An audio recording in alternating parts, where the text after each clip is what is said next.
320.000 nezaposlenih, 90.000 radnika koji rade, a ne primaju plaću, 700.000 umirovljenika čije su mirovine ispod prosjeka, 100.000 poduzetnika čiji su računi blokirani i cijela nacija koja će vraćati 45 milijardi eura vanjskog duga. Dakle, ono što je pred nama je u stvari jedan porast, jaki porast ranjivih skupina i jaki porast od rizika od siromaštva.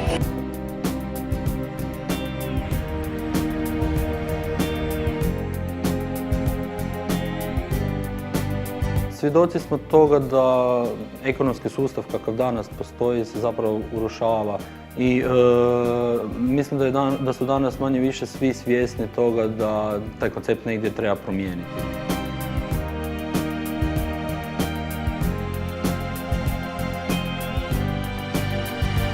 Strašno je to što smo tijekom tranzicije zapravo pogubili sve vrijednosti i to što rad zapravo više u Hrvatskoj nije vrijednost. Neoliberalni kapitalizam pokazao je svoje pravo lice. Rad je obezvrijeđen, posla je sve manje. I oni s kvalifikacijama teško ga pronalaze. Dugotrajno nezaposleni, žene s navršenih 40 godina, mladi bez radnog iskustva, invalidi, nacionalne manjine, bivši ovisnici. Statistika ih naziva teško zapošljivima. Za tržište rada oni ne postoje. Zato što su perspektive rehabilitiranog ovisnika vrlo male, mogućnost zapošljavanja je vrlo teška. Pronaći posao nije teško samo bivšim ovisnicima. Žene u ruralnim krajevima sve su dalje od normalnog radnog mjesta. Krenulo je 2006. kad sam postala tehnološki višak i smatrala sam da nešto moram učiniti sama od sebe. U Hrvatskoj je teško pronaći posao svima, a ja bih rekla da socijalno isključenim skupinama još i teže. Na sreću postoje neki novi modeli socijalnog zapošljavanja, postoje firme koje postaju sve odgovornije, postoje zadruge i zapravo sve veći broj neprofitnih organizacija koje pronalaze različite modele zapošljavanja upravo takvih teško zapošljivih kategorija stanovništva. Stvaranje radnih mjesta za ljude poput Tomislava i Ljubice je nalaženje prilike za one koji bi do nje teško došli. Ta se aktivnost naziva socijalnim zapošljavanjem. Jedan od primjera dobre prakse pokrenula je i udruga Neovisnost iz Osijeka. Osnovala je zadrugu NEOS i autopraonicom u središtu Osijeka financira projekt resocijalizacije bivših ovisnika, njihov samostalni život, stan i hranu. Zadruga NEOS nije osnovana zato da bi se bavila profiterstvom, nego osnovana s ciljem prvenstveno zapošljavanja rehabilitiranih ovisnika. Trenutno zadruga NEOS ima zaposlena 3 rehabilitirana ovisnika. U planu je ove godine zaposliti još 4 rehabilitirana ovisnika, tako da se sva primanja i svih prihodi zapravo raspoređuju i idu u tom smjeru kako bi se platili doprinosi, isplatile plaće zaposlenim osobama i kako bi bili na jednoj pozitivnoj nuli. Uz pozitivnu nulu NEOS širi poslovanje, a udruga Neovisnost koja je zadrugu pokrenula ostvaruje dio svoje misije. Upravo zato zadruga NEOS zapošljava rehabilitirane ovisnike kako bi im dala drugu šansu, kako bi im dala da se ponovno uključe u društvo, jer teško je ponovo se uključiti u društvo bez radnog odnosa i bez stjecanja materijalnih dobara na pošten način. Za drugu skupinu teško zapošljivih rješenje je samozapošljavanje u poljoprivredi. Zato je Udruženje Baranja iz Bilja kroz jedan od svojih projekata pokrenulo socijalnu zadrugu Ruke. Poljoprivreda je nekakva prvi korak u kojem je potrebno najmanje uložiti i najmanje riskirati da bi se krenulo u nekakav poslovni pothvat. Pa smo organizirali edukaciju žena o plasteničkom uzgoju povrća i nabavili 25 plastenika veličine 100 kvadratnih metara koje smo im ponudili na korištenje kroz oblik zadruge. Znači, nekakvo rješenje za zapošljavanje žena u biti dugoročno za nekakvo socijalno zapošljavanje vidjeli smo u zadruzi kao jednom formalnom obliku rada. Članica sam zadruge Ruke preko udruge Bilje. Njima sam zahvalna za ovaj plastenik koji smo dobili na otplatu i upravo sam još jedan molila znači da je već prva godina učinila svoje vrlo korisnim rezultatom, tako da nastavljam sa većom kvadraturom plastenika i moram biti skromna. Zadovoljna sam. Udruga osniva zadrugu, pomaže ju postaviti na noge. Zadrugari ostvaruju prihode, osiguravaju stalan posao i vraćaju dio prihoda udruzi koja ih investira u nove programe zapošljavanja.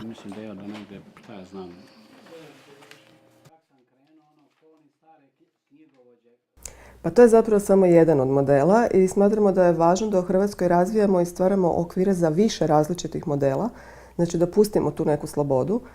To mogu biti zadruge, različita poduzeća koja ne samo da su društveno odgovorna, već zapravo stvaraju neku novu ekonomiju koja će biti zasnovana na vrijednostima.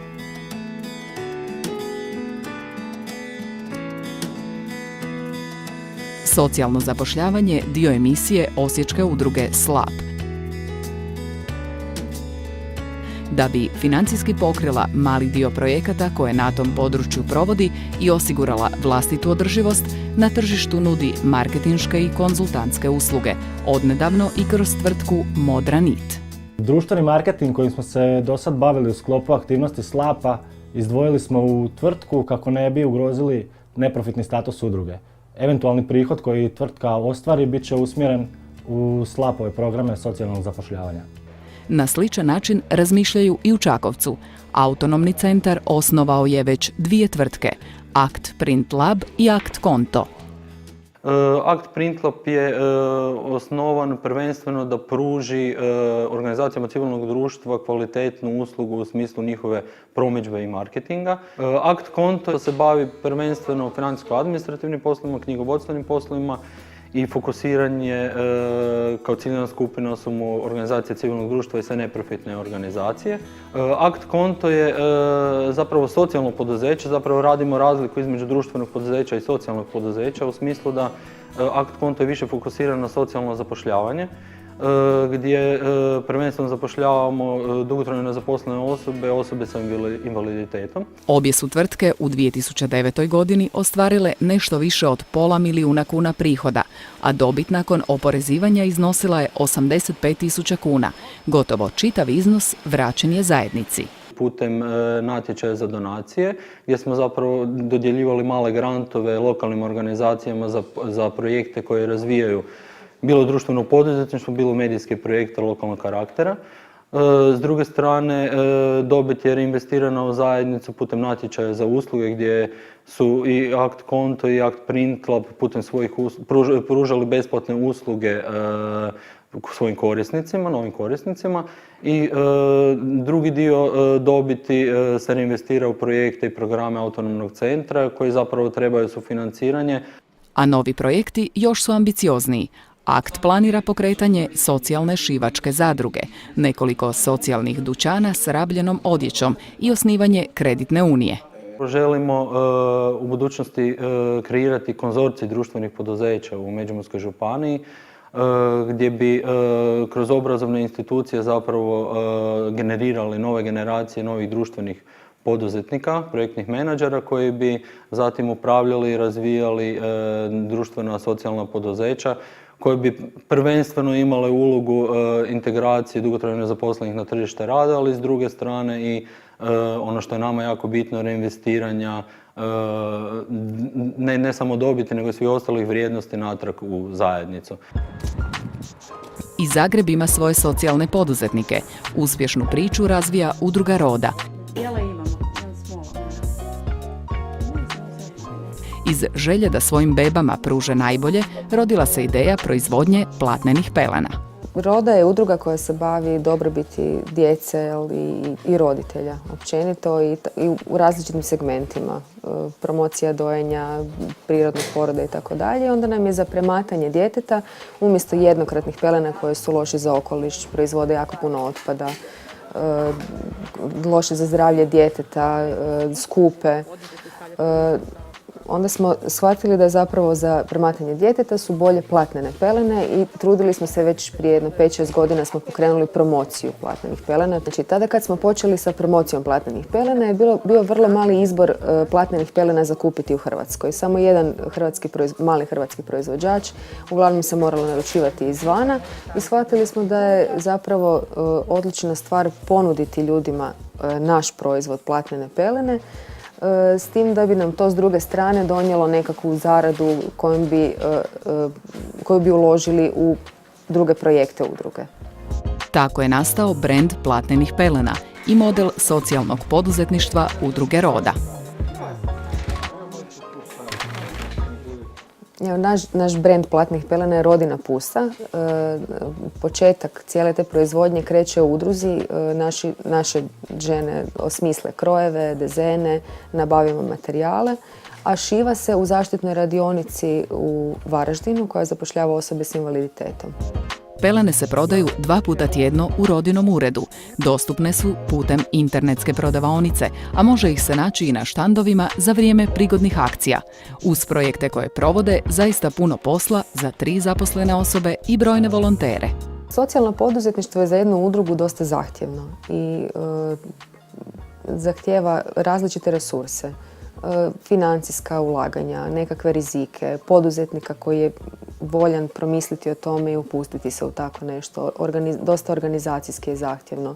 Znači mi sad tu imamo unutar jednog malog ureda kompletno funkcioniranje udruge plus prodaja, baratanje sa kutijama, sa pelenama, sa računima, paketima, ljudima koji nam dolaze. Znači dosta je i vremenski zahtjevno. Zbog udruga poput Rode sve je više potrebe za specijaliziranim računovodstvenim znanjima. Tu su nišu uočili u Gongu i pokrenuli računovodstveni servis GRIF, također kao poduzetničku aktivnost kojom financiraju aktivnosti svoje udruge. Prva ideja o GRIF uslugama, odnosno GONG računovodstvene i financijske usluge, rodila se negdje prije 4 godine, kada sam ja 3 do 4 godine, kada sam ja bio voditelj financija u Gongu i nailazio na niz specifičnosti administrativnih i financijskih koje udruga ima u svojem poslovanju.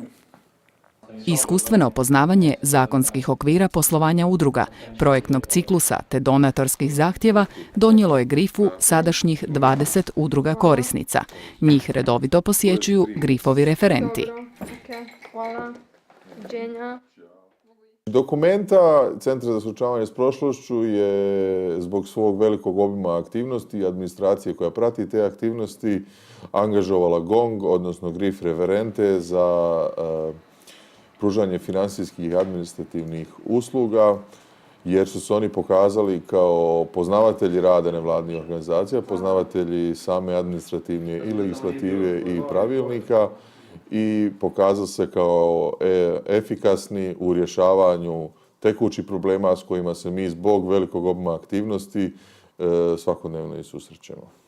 Pa GRIF je društveno poduzetnički poduhvat jer on doprinosi samofinanciranju GONG-a kao udruge u sklopu koje on funkcionira, a GONG u svojom misijom i vizijom utječe na pozitivne društvene promjene u krajnjoj liniji. Tu se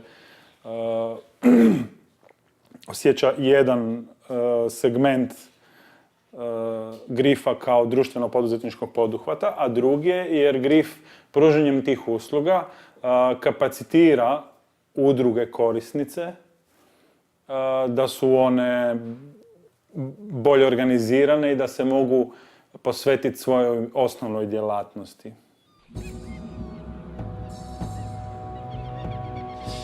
No, socijalno poduzetništvo u Hrvatskoj još je uvijek pionirski pothvat. Ponekad se stvari čine kao u močvari.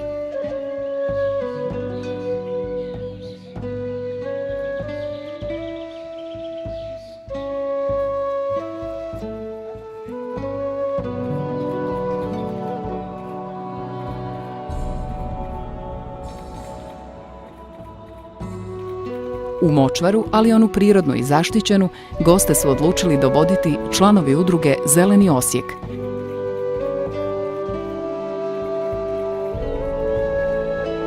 2007. osnovali su prvu hrvatsku ekoturističku agenciju Zlatna greda i primaju skupine posjetitelja u Kopačkom ritu.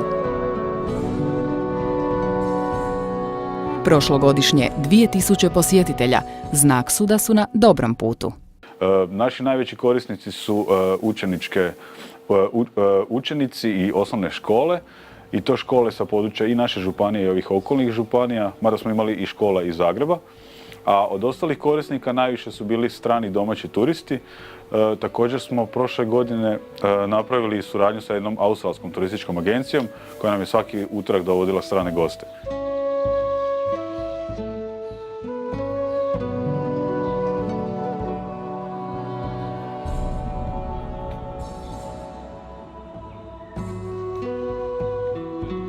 Mislimo da je ekoturistička agencija socijalno poduzetništvo, odnosno društveno odgovorna tvrtka, samim tim što najvećim dijelom sufinancira rad udruge Zeleni Osijek. Jedna od naših ciljeva zašto smo i osnovali tvrtku je da u biti osiguramo nekakvu financijsku održivost rada udruge. Znači, i kad ne bude projekata da imamo neka sredstva za rad, znači tvrtka zarađeni novac najvećim dijelom ulaže u rad udruge koja se u biti bavi zaštitom prirode i okoliša.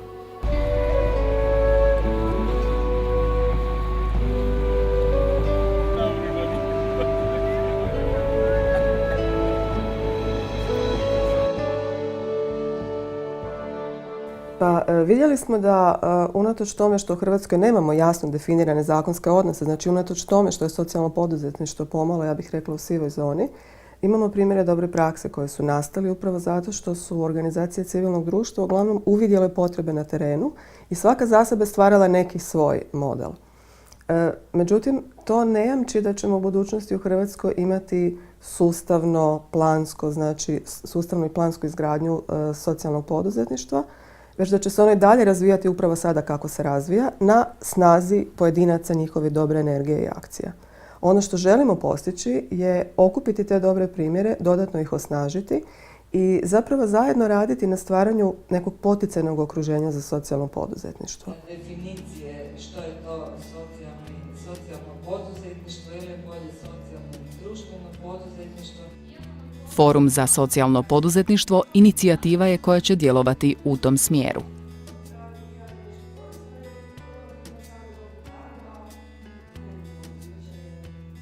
Forum za socijalno poduzetništvo će prije svega okupljati sve ljude, organizacije, institucije koje se bave, koje promišljaju o socijalnom poduzetništvu, nastojati stvoriti bazu socijalnih poduzetnika, definirati zapravo različite modele socijalnog poduzetništva, raditi na stvaranju jednog poticajnog zakonodavnog okvira.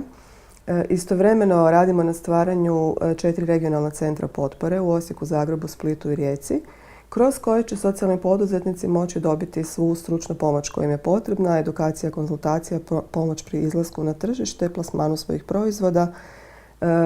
Radit ćemo na različitim web portalima, umrežavati se i ono što je isto tako bitno, radimo već sada na stvaranju jedne regionalne mreže, znači jednoj široj regiji gdje se povezujemo sa socijalnim poduzetnicima i sličnim asocijacijama kako bismo mogli isto tako i na razini Europe raditi na lobiranju i stvaranju boljih uvjeta za buduće socijalne poduzetnike.